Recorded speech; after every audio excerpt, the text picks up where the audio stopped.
Hoy recibimos a una de las poetas más importantes de su generación, autora de más de una decena de cuadernos y que también ha dedicado una parte de su labor como investigadora al estudio de la obra de nuestro José Martí, especialmente de su poesía. Recibimos hoy en A Dos Voces a la investigadora, poeta y ensayista Caridad Atencio. Gracias por acompañarnos, bienvenida. Gracias a ustedes por invitarme. Se suele decir que los versos sencillos han sido catalogados como el más importante de los libros poéticos de nuestro José Martí.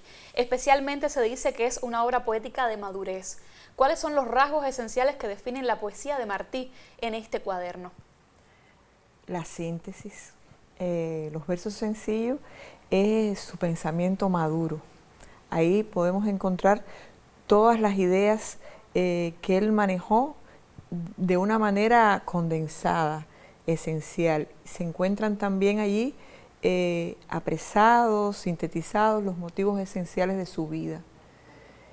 Por eso los versos sencillos tienen varias lecturas. Tienen una lectura literal y tienen una lectura más profunda, que es la que uno va descubriendo a medida que se va haciendo adulto, que va envejeciendo o que va conociendo la literatura.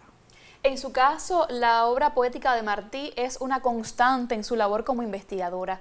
¿Cuándo nació esa pasión por la obra martiana? ¿Cómo se acercó a la poesía de Martí? ¿Cuáles son esas zonas que ha ayudado a revelar también desde su obra como investigadora? Te contaré que yo soy graduada de Filología y me ubicaron, bueno, siempre los graduados de letra tenemos ubicaciones difíciles. Me ubicaron en el Ministerio de Cultura, en la dirección de cuadros. Allí hice una labor interesante, pero que no, para mí no quería quedarme trabajando allí, porque quería vincularme a la literatura.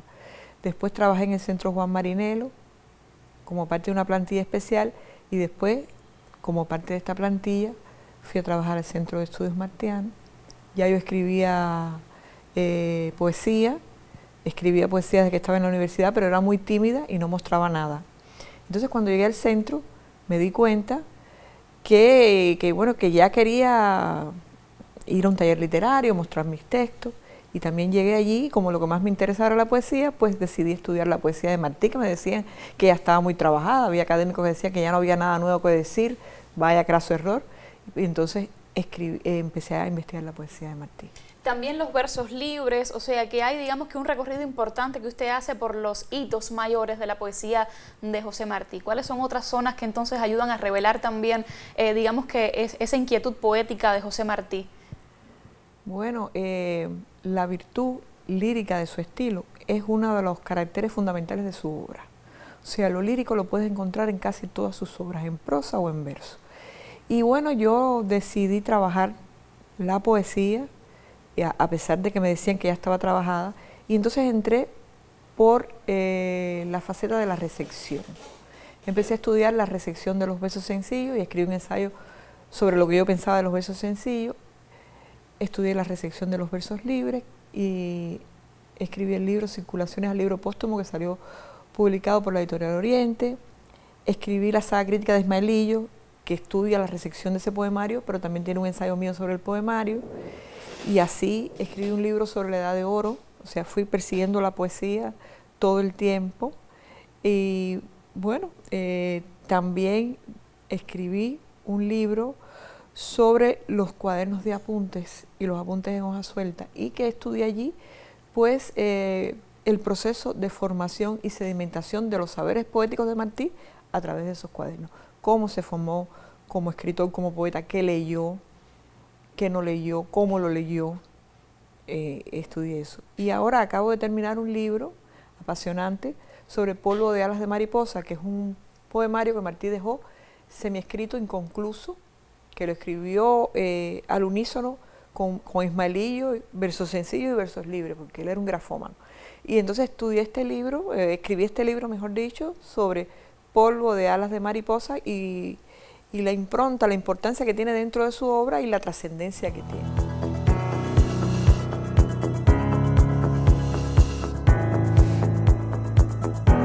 La obra de Caridad Atencio se ha hilvanado entre dos espacios dialogantes, el ensayo y la poesía. El primero le ha permitido redescubrir la impronta de José Martí a través de libros como Recepción de los versos sencillos, Poesía del metatexto, Génesis de la poesía de José Martí, circulaciones al libro póstumo de algunos poetas románticos mexicanos en Martí y la saga crítica de Ismaelillo. Y es que desde 1989 forma parte del grupo de investigadores que ha impulsado durante 28 años la obra del Centro de Estudios Martianos, donde se desempeña como investigadora auxiliar. Sus obsesiones poéticas, su diálogo con el otro y con su historia personal están plasmadas en los poemarios Los viles aislamientos, los poemas desnudos, Umbrías y los cursos imantados, una mirada intimista que en ocasiones eclosiona y se contiene y que se arma por ciclos de movilidad e inercia.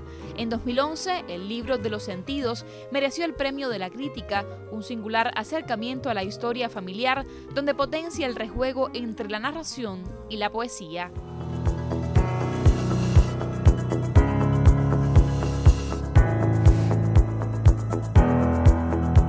Desde el Centro de Estudios Martianos, a lo largo de los años, se ha tejido una obra muy importante, reveladora sobre José Martí. Usted es parte de ese colectivo de trabajo, de ese equipo de trabajo.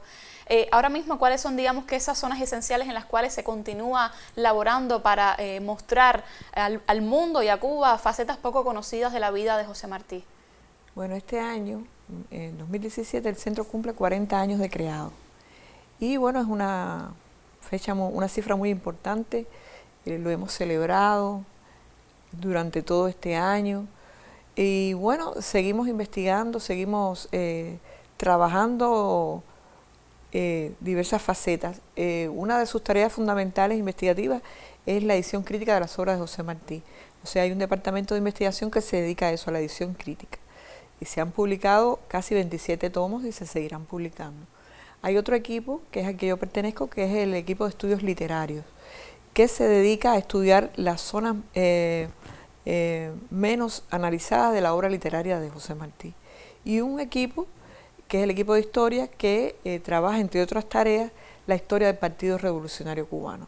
Yo específicamente ahora estoy trabajando la recepción, que es lo que me faltaba para terminar el ciclo poético de la recepción de los diarios de campaña. Recién empiezo en esta tarea, que es una tarea difícil pero apasionante. Casi siempre hay una imagen de José Martí, sobre todo basada en su accionar político, en su ideario político. ¿Cree que de alguna manera la imagen de intelectual, de artista, ha quedado un poco relegada, olvidada, minimizada quizás por la gran dimensión que tiene hoy la obra de José Martí, la impronta en la poesía hispanoamericana? Bueno, generalmente tienden a minimizar la escritura, pero recuerdo que cuando entré al centro siempre dije que por Martí haber sido escritor, por eso es que Martí trascendió. Si no, no se podía estudiar ni su pensamiento, ni sus ideas. Él dejó su ideario plasmado. Y entonces por eso es que hoy lo leemos, lo estudiamos y por eso ha trascendido su legado. En su obra como poeta, José Martí la ha marcado, o sea, ¿cree que es una influencia que ha estado presente en su obra ya lírica a la hora de expresar, de mirar el mundo, de contarlo a través de la poesía? Creo que sí, quizás no directamente, pero sí indirectamente. Quizá una de las enseñanzas que he derivado de su obra es tratar de ser diferente para el nuevo libro, que cada libro sea diferente, aunque en sus raíces, como es la misma persona que está escribiendo, hay puntos de contacto, pero eso creo que lo he aprendido de Martí. Usted comenzó a publicar en la década del 90, pertenece a ese grupo generacional que estuvo marcado por muchas vicisitudes, pero también por una impronta creativa bastante original. En ese sentido, como parte de ese grupo, ¿cuáles son las herencias, las deudas que ustedes tenían como escritores y cómo recuerda esos años de creación poética? Bueno, nosotros empezamos a escribir en los años 90. Algunas personas dicen que somos de los 80, pero bueno, yo propiamente y muchos de mi grupo generacional publicamos en los 90. Porque bueno, también vino el periodo especial, no pudimos publicar nuestros primeros libros, nos demoramos. Después de todo nos alegramos no haber publicado rápido. Y eso nos permitió madurar, a pesar de la falta de papel y todas estas cosas. Nos diferenciamos respecto a la generación anterior en que quisimos leer toda literatura, toda poesía que estuviera bien escrita. No solamente la de nuestra tradición, ni la que nos brindaba la literatura latinoamericana. Toda obra toda literatura bien escrita nos interesó y nos nutrimos de ella.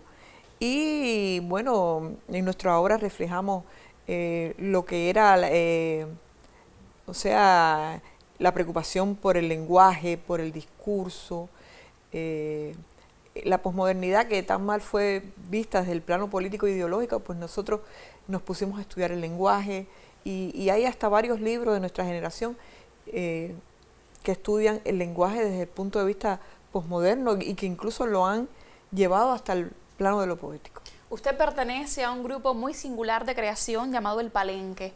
Coméntame cómo surgió la idea, qué los unía, qué los une como estética y sobre todo cuáles son, digamos, que esa diversidad que teje de alguna manera también la riqueza del grupo, la riqueza expresiva de este grupo. Bueno, hace casi 10 años, en una entrevista que concedí al Tintero, pues tuve que contestar esta pregunta sobre El Palenque. Y fue un nombre que nos pusieron en el medio literario. Nosotros no teníamos conciencia de ello. Y después, bueno, asumimos este nombre porque, bueno, ¿en qué se fijaban ellos?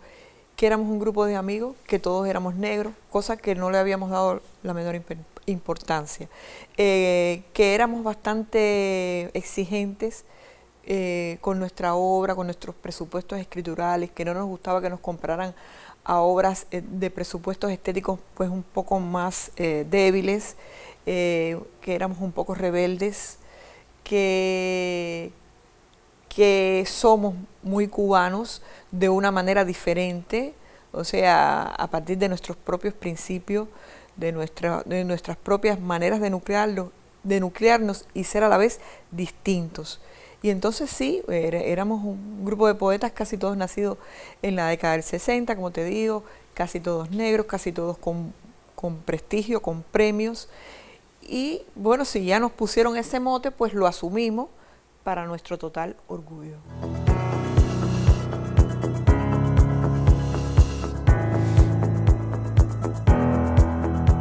En el núcleo del grupo literario conocido como El Palenque figuran autores como Caridad Atencio, Rito Ramón Aroche, Ismael González Castañer, Antonio Armenteros y Julio Mitjans, entre otros.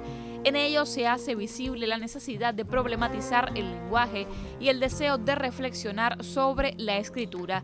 En su obra poética se hilvanan preocupaciones ontológicas y filosóficas exploradas desde el poema, una idea que los guía y que los definió como grupo generacional desde sus inicios, donde se hace evidente la presencia de un discurso que rebasa los cánones de la lírica cubana precedente y que presta mayor atención a las imágenes, las historias y las voces que reflejan los espacios periféricos con su propio sistema de representación.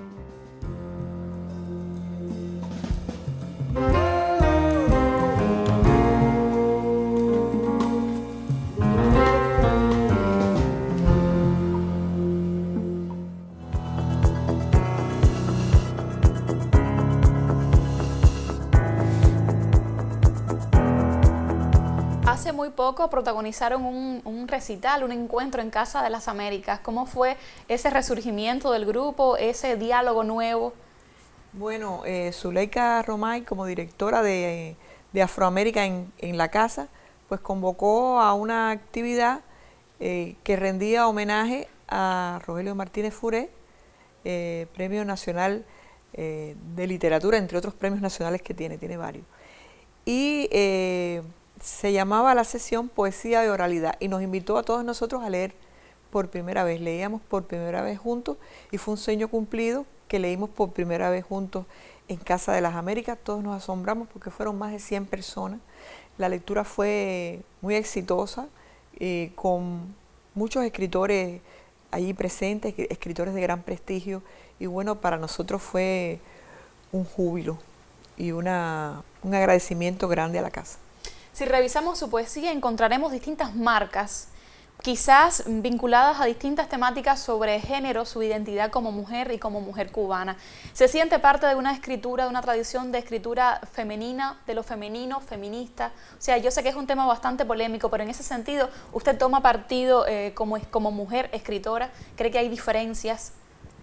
Yo creo que mi poesía es femenina, no feminista. Y sí lo siento profundo, es algo que como que se ha enseñoreado de mí. Quizás como han pasado los años y ya uno es madre,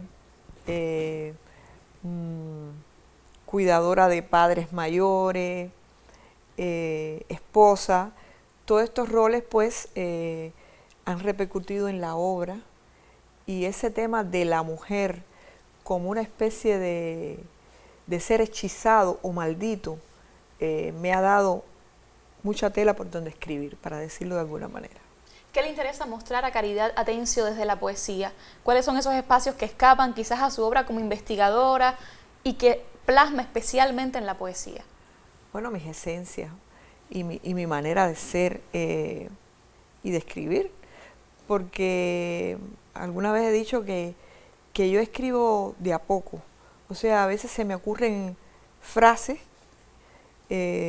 durante el sueño que anoto en la vigilia, y a veces en la vigilia también se me ocurren frases que voy anotando en mi libreta, y llega un momento en que todo eso empieza a tener sentido y me siento y escribo ya un texto, un poema